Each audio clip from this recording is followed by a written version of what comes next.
నమస్తే అండి. Welcome to Dharani talkies.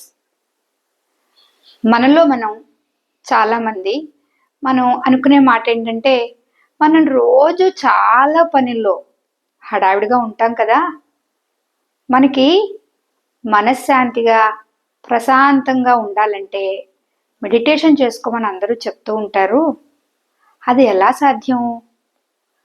లేచింది మొదలు పడుకునేదాకా పరిగెత్తే ప్రపంచంలో మనం ఉన్నప్పుడు మెడిటేషన్ అంటే ఒక ప్లేస్లో కూర్చుని ఒక 10 నిమిషాల్లో 20 నిమిషాల్లో ప్రశాంతమైన ప్లేస్లో కూర్చుని మన గురించి మనం ఆలోచించుకుంటూ ఏ ఆలోచనలు లేకుండా ఉండడం ఎలా సాధ్యం అవుతుంది? నాకు మెడిటేషన్ చెయ్యాలనున్నా టైం కుదరక బిజీగా ఉండటం వల్ల చేయలేకపోతున్నాను అని మనలో చాలామంది అనుకుంటూ ఉంటాం. సహజంగా మనకి మెడిటేషన్ అంటే ఎలాంటి భావన ఉంటుందంటే, అది రోజువారీ కార్యక్రమానికి భిన్నంగా, విడిగా, ప్రశాంతంగా ఒక చోట కూర్చొని చేసే పని అని మన లోపల మనం అనుకుంటూ ఉంటాం. మెడిటేషను అందులో ఒక భాగమే కానీ అలా కూర్చుంటేనే మెడిటేషన్ అన్నది లేదండి. అలా ప్రతి వాళ్ళం అందులోనూ ఉద్యోగాల్లోనూ వ్యాపారంలోనూ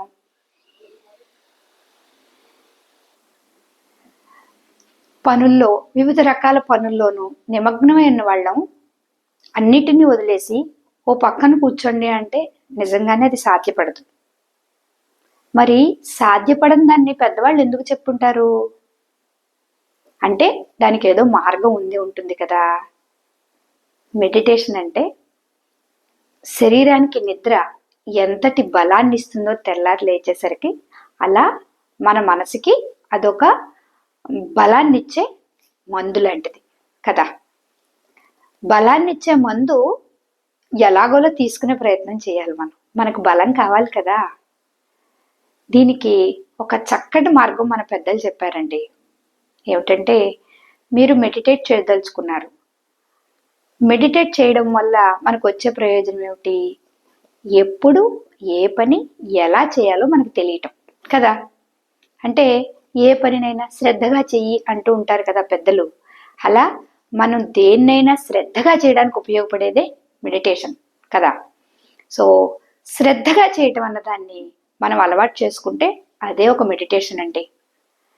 మనం ప్రత్యేకించి ఒక 10 రోజుల పాటు లేకపోతే ప్రత్యేకించి ఒక నెల రోజుల పాటు కాలాన్ని తీయలేనప్పుడు, అలా తీసి జీవిత ప్రయాణం చేసే విధానం లేనప్పుడు ఏం చేయొచ్చు అంటే, ఏం చేయాలి అంటే, ఇది మన పెద్దలు పూర్వులు చెప్పిన మాటేనండి.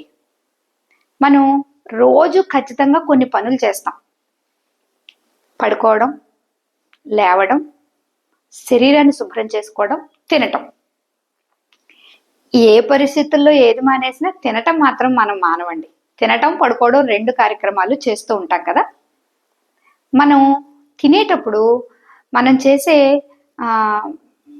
ఏదైతే వ్యాపారం ఉందో దాని గురించి మాట్లాడుకుంటామో, పక్క వాళ్ళతో మాట్లాడుకుంటామో చేస్తూ తింటూ ఉంటాం కదా. మనం మెడిటేషన్ చేయటానికి అది కరెక్ట్ సమయం అండి.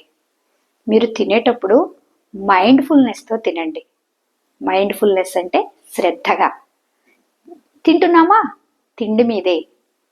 మీరు జపనీస్ని చూస్తే, బుద్ధిజం ఫాలో అయ్యే వాళ్ళందరూ తినేటప్పుడు తాగేటప్పుడు శ్రద్ధగా అదే పనిగా ఒక కొత్త పని చేస్తున్నట్టు, ఈ క్షణాన్ని దాన్ని వదులుకుంటే కుదరదన్నట్టు ఆస్వాదిస్తూ చేస్తారట. అంటే మనం తింటున్నప్పుడు తిండి ఏదైతే తింటున్నామో ఈ తినేదాని యొక్క సెన్సేషను మన బుర్రకి తెలియాలండి. ఓకే, నువ్వు ఇది తింటున్నావు, నీ చెయ్యి కదలిక, మన నోటి కదలిక, దీన్నే మనం తినేటప్పుడు దాన్నే శ్రద్ధగా గమనిద్దాం. మీరు తినడాన్నే శ్రద్ధగా గమనించండి. అది కూడా మెడిటేషనే.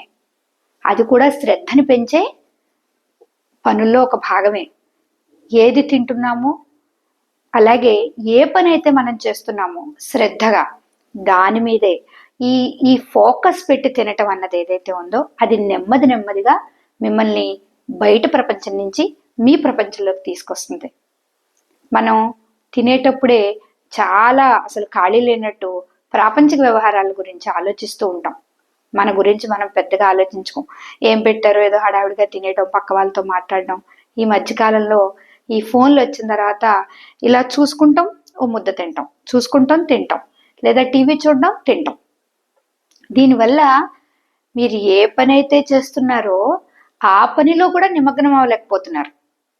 మెడిటేషన్ అంటేనే మీరు చేసే పని యందు 100% శ్రద్ధగా పని చేయడానికి ఉపయోగపడేది.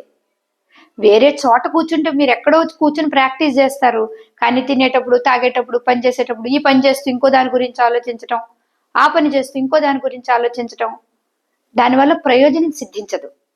సహజంగా ఇంట్లో చిన్నపిల్లలు ఉంటే మనం అంటూ ఉంటాం, చేసే పని మీద శ్రద్ధ పెట్టరా బాబు, శ్రద్ధగా చేయరా బాబు, చదువుకునేటప్పుడు టీవీ ఎందుకు చూస్తావు, చదువు మీద పెట్టు బుర్రా, తినేటప్పుడు పక్కడితో ఎందుకు మాట్లాడతావు, తిండి మీద పెట్టు అంటాం. ఏదైతే మనకి తెలియకుండానే చిన్నపిల్లలకి మైండ్ఫుల్నెస్ నేర్పుతున్నామో, పెద్దవాళ్ళం కూడా మన మానసిక బలం కోసం మైండ్ఫుల్నెస్ అన్నదాన్ని అలవాటు చేసుకోవాలండి. మనస్ఫూర్తిగా, ఇష్టంతో, శ్రద్ధతో చేయటమే మెడిటేషన్. దానికి వేరే ప్లేసు అన్నీ కుదిరితేనే చేస్తానని తప్పించుకునే ప్రయత్నం చేయకండి.